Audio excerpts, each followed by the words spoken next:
नमस्ते सभी को, मेरा नमस्कार। स्वागत है आपका जर्नी ऑफ ज्योतिष के दूसरे वीडियो में, जिसमें मैं चंद्र ग्रह के बारे में आपको बता रहा हूँ। चंद्र ग्रह जो कि धन का भी कारक होता है, स्त्री का भी कारक होता है। कुंडली में स्त्री सुख भी कहता है, चंद्र ग्रह से भी देखा जाता है। शुक्र ग्रह से तो देखा ही जाता है, साथ में चंद्र ग्रह से भी देखा जाता है। अब चंद्र ग्रह जो है, चंद्र ग्रह चंद्र ग्रह की स्वराशि कर्क राशि, मतलब कि जहाँ 4 नंबर लिखा रहेगा, ये 4 नंबर वहाँ का आता है, वो स्वराशि खुद की राशि का होगा। हाँ, और 4 से 30 अंश के बीच में वह स्वराशि में मूल त्रिकोण होता है, अर्थात वो उच्च जैसा फल देता है।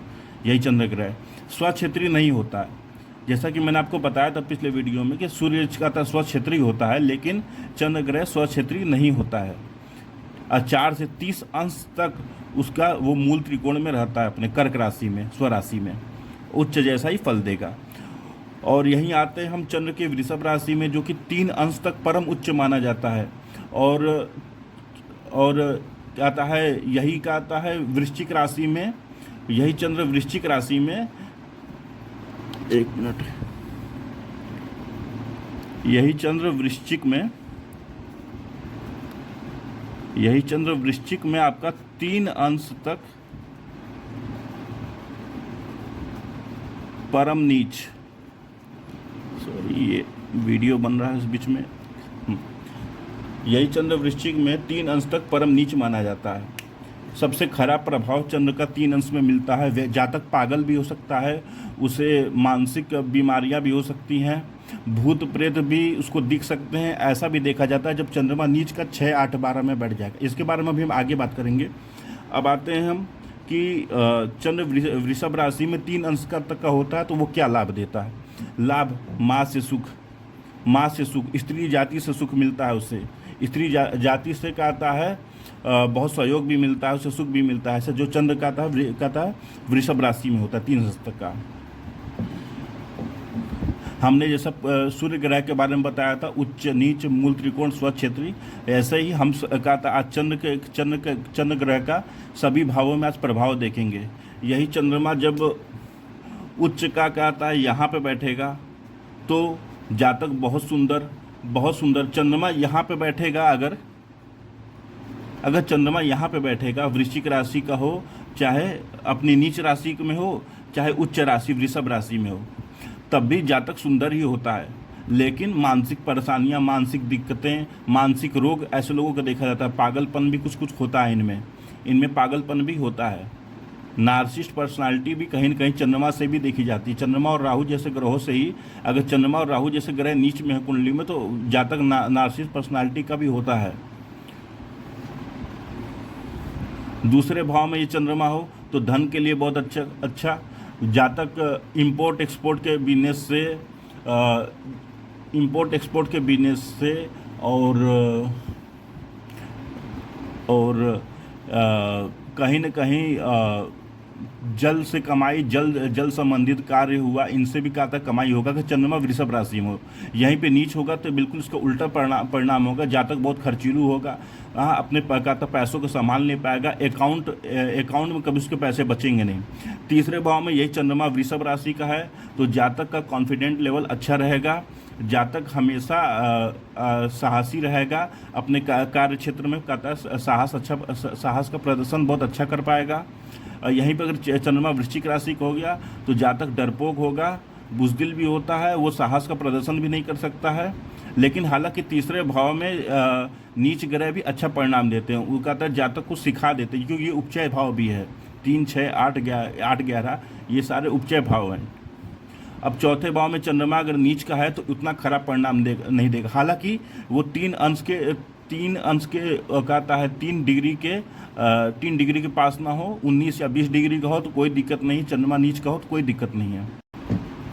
चंद्रमा जब भी कहता है चौथे भाव में नीच का बैठा रहता है, तो जातक को उतना दिक्कत तो नहीं देता है, पर इसे कहता है बहुत इमोशनली बना देता है। ओवर इमोशनल होता है, इमोशनल फुल भी बनता है कई बार, ऐसा भी देखा गया है। और माता को मानसिक हानि देता है। जब भी चंद्रमा वृश्चिक राशि का यहाँ पे बैठेगा, यहीं पर अगर चंद्रमा वृषभ राशि का बैठ गया तो इमोशन का था बहुत अच्छा रहेगा, दूसरों को इमोशनल सपोर्ट देने में अच्छा रहेगा, दूसरों को इमोशनल करने में भी तेज होगा ऐसा जातक। दूसरे लोग इसकी इमोशनल फीलिंग्स भी समझेंगे। ऐसा भी देखा गया जब भी चंद्रमा नीच का होता है कुंडली में तो बृहस्पति भी नीच का होता है। जैसे चौथे भाव में हुआ तो तीसरे 3 घर आगे बृहस्पति नीच का हो गया, ऐसा भी देखा जाता है। 5वें घर में चंद्रमा नीच का हो, प्रेम में धोखा, प्रेम में धोखा मिलेगा। संतान उत्पत्ति में जब भी कुंडली में पांचवें घर में कोई ग्रह नीच का हो जाता है तब संतान उत्पत्ति में बहुत बाधाएं आती हैं, ऐसा देखा गया है। 6वें घर में हो तो हमेशा का डरावने सपने आना, हाँ, पेट से संबंधित दिक्कतें। 5वें घर 6वें घर दोनों में ही पेट संबंधित, ये ऊपरी पेट के लिए कहा था। 5वें भाव में अगर नीच का ग्रह है, चंद्रमा जैसा ग्रह है तो पेट संबंधी दिक्कत, वाटर एलर्जीज भी होती हैं ऐसे लोगों को। जो इसका चंद्रमा नीच का हो 5वें 6वें घर में तो ऐसे लोगों को वाटर से एलर्जी भी होती है। वाटर का खास उन्हें ख्याल रखना पड़ता है कि पानी कहीं भी जा रहे हो तो वहाँ पे या तो जहाँ का था अपने घर का पानी लेके जाएं टूर या ट्रेवल में, या फिर ऐसा देखना पड़ता है, या फिर उन्हें अपना वाटर हमेशा हाइजीन और क्लीन मिनरल वाटर ही यूज करना चाहिए जब भी चंद्रमा नीच का तो 5वें 6वें भाव में हो, क्योंकि पेट संबंधित बीमारी बहुत तेज़ी से दे देता है ये।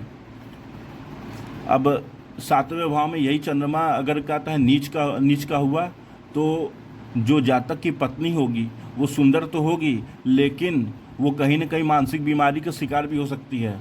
ऐसे जातक या जातिका का पत्नी या पति अगर वृश्चिक राशि 7वें भाव में लिखा हुआ है और उसमें चंद्रमा बैठा हुआ है तो ये कहीं ना कहीं मानसिक बीमारी वाला कहता है आदमी मिलता है, ऐसा भी देखा गया है। लेकिन सुंदर भी होता है, जातक सुंदर भी होता है, ऐसा देखा गया है अधिकतर। मैंने भी जितनी भी कुंडली अब तक मैं देखी हैं उनमें अधिकतर ऐसा देखा गया। चंद्रमा अगर नीच का बैठ गया है यहाँ पे 7वें भाव में तो जातक की पति का जातक या जातिका की पति या पत्नी सुंदर होते हैं लेकिन कुछ न कुछ मानसिक दिक्कतें उन्हें जरूर होती। 8वें भाव में चंद्रमा नीच का हो गया तो ससुराल से समस्या, एक्सीडेंट, दुर्घटना, भूत प्रेत के सपने भी आते हैं। अष्टम भाव में जब कहता है चंद्रमा नीच का हो जाता है भूत भी दिखता है। 6, 8, 12 में जब भी चंद्रमा नीच का बैठ जाता है तो भूत प्रेत भी दिखते हैं ऐसे लोगों को। चंद्रमा नीच का अगर 9वें भाव में हो गया है तो भाग्य की हानि है, भाग्य को लेकर हमेशा अपने आप को कोसेगा ऐसा जातक, भाग्य को लेकर हमेशा अपने आप को कोसेगा, हमेशा परेशान रहेगा। चंद्रमा जब भी नीच का रहता है तो ईश्वर में आस्था नहीं रहती ऐसे जातक की। 4थे भाव 9वें भाव इनमें अगर चंद्रमा नीच का हो जाता है तो ईश्वर में आस्था नहीं बना पाता है अपना चाह कर भी, ऐसा भी देखा गया 4थे भाव और 9वें भाव में जब भी चंद्रमा नीच का होता है। तो अब आते हैं 10वें भाव में। जब 10वें भाव में यही चंद्रमा नीच का होगा तो कार्य क्षेत्र से समस्या, कार्य क्षेत्र में कहता है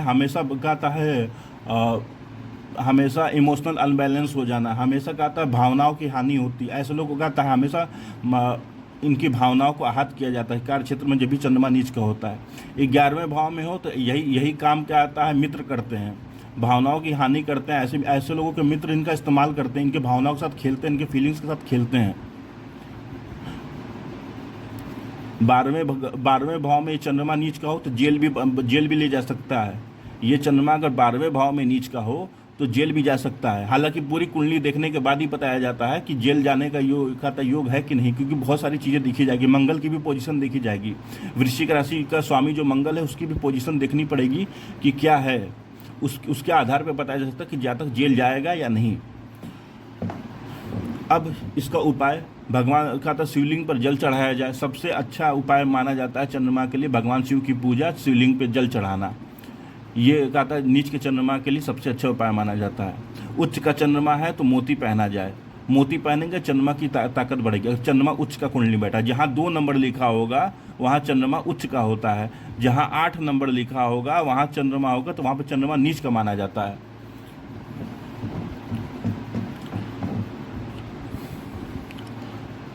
छः, 8, 12 में जब भी बैठेगा तो जातक भूत प्रेत से डरने वाला भी होगा, डरपोक भी होता है और उसे लगातार डरावने सपने भी आते हैं। ऐसे जातक को अपने कमरे में पानी का आता है, पानी अपने पास नहीं रखना चाहिए। ऐसे जातक को खासकर जिसका चंद्रमा नीच का है, कहीं भी कुंडली में बैठा है, उसको अपने आसपास पानी का आता है, पानी रख के सोना नहीं चाहिए। हमेशा इस बात का ध्यान रखें, नहीं तो भूत प्रेत के और खतरनाक सपने आते हैं, ऐसे भी देखा गया है। 3 डिग्री में चंद्रमा बहुत अति नीच का होगा, इसमें बहुत नुकसान करता है। गलती से भी क्या था, चंद्रमा जब नीच का है 8 नंबर में चंद्रमा है, वृश्चिक राशि में जब चंद्रमा है, तो कभी भी इसका मोती ना पहने। मोती पहनेगा जातक के साथ कुछ भी हो सकता है, कुछ भी हो सकता है। अब चंद्रमा को उपाय क्या? चंद्र के लिए ओम नमः शिवाय का एक माला ही किया जा सकता है। ओम नमः शिवाय का चंद्र के लिए उपाय जो है, शिव पूजा को तो कर ही सकते हैं आप, लेकिन ओम नमः शिवाय का जो जाप है ये सिर्फ एक माला कर सकते हैं, एक माला से ज़्यादा नहीं, क्योंकि मंत्रों में ऊर्जा बहुत ज़्यादा होती है, उन्हें संभाल पाना बहुत मुश्किल होता है। ऐसा ये और दूसरा है ओम नमः शिवाय, अगर आप ना करना चाहें तो जिसको कहता है, बहुत लोग गुरु दीक्षा का प्रश्न उठाते हैं। हालांकि एक माला जाप करने के लिए गुरु दीक्षा की जरूरत नहीं पड़ती है, एक माला आप जाप कर सकते हैं, कोई दिक्कत नहीं है। अब दूसरा है ओम सोम सोमाय नमः का जाप। ओम सोम सोमाय नमः का जाप आपका आता है, एक माला करिए, ये भी एक ही माला करिए। जो भी कहता है कोई किसी भी चीज़ का उपाय अगर आप करना शुरू कर रहे हैं, हाँ, तो आप एक माला करना शुरू करिए। आप एक माला 6 महीने करेंगे तो आपको जरूर आता, इसमें भी आराम हो जाता है।